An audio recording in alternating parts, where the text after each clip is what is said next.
కేంద్ర మంత్రి అశోక్ రాజు బోరున విలపించారు. కేంద్ర మంత్రికి ఏమంత కష్టం వచ్చింది అనుకుంటున్నారా? ఆయన కన్నీరు కార్చింది బాధతో కాదు, తాను దత్తత తీసుకున్న గ్రామంలోని చిన్నారుల ప్రతిభ చూసి సంతోషంతో ఆనంద బాష్పాలు కార్చారు. అశోక్ గజపతిరాజు కేంద్ర మంత్రి.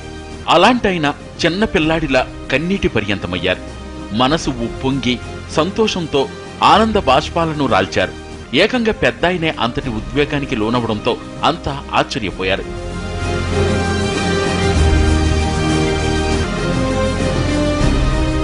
సొంత నియోజకవర్గం విజయనగరంలోని పలు అభివృద్ధి కార్యక్రమాల్లో పాల్గొన్నారు అశోక్ గజపతిరాజు. ముందుగా జొన్నగుట్టిలో అంబేద్కర్ విగ్రహాన్ని ఆవిష్కరించారు. తరువాత గురజాడ గ్రంథాలయంలో ఈ గ్రంథాలయాన్ని ప్రారంభించారు. అందులో భాగంగా ఊరిలో యువతకు ట్యాబులందించారు. కోరుకొండపాలెంలో ఆర్ఓ ప్లాంటును ప్రారంభించారు. అక్కడి నుండి దత్తత తీసుకున్న గ్రామం ద్వారపుడికి చేరుకుని గ్రామస్తులతో సమావేశమయ్యారు. ఆ గ్రామంలో విద్యార్థులతో కాసేపు ముచ్చటించారు. వారి కష్టానష్టాలు విని ట్యాబులందించారు. అక్కడ చిన్నారుల మాటలు విన్న మంత్రి ఒకంత ఉద్వేగానికి గురయ్యారు.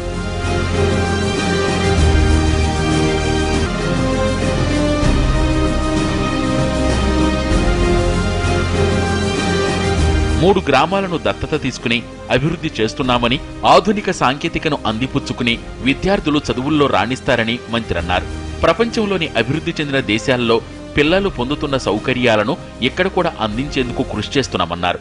ఈ గ్రామానికి ఈరోజు కిండిల్స్ అని ఒక పరికరము.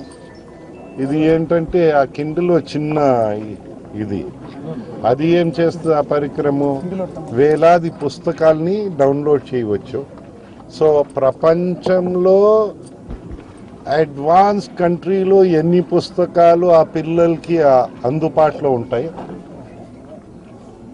మన పిల్లలు కూడా అందుబాటులో ఉంటాయి. ఇవాళ ప్రతి ఎంపీకి 3 ఆదర్శ గ్రామాలు చేయమన్నారు 5 సంవత్సరాల్లో. మేము 3 గ్రామాలు ఎంపిక చేసాము.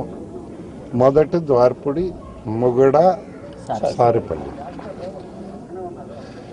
సో ఈ 3 గ్రామాల్లో స్కూల్స్లో 10 ఈ కిండిల్స్ ఇస్తున్నాము ఈరోజు.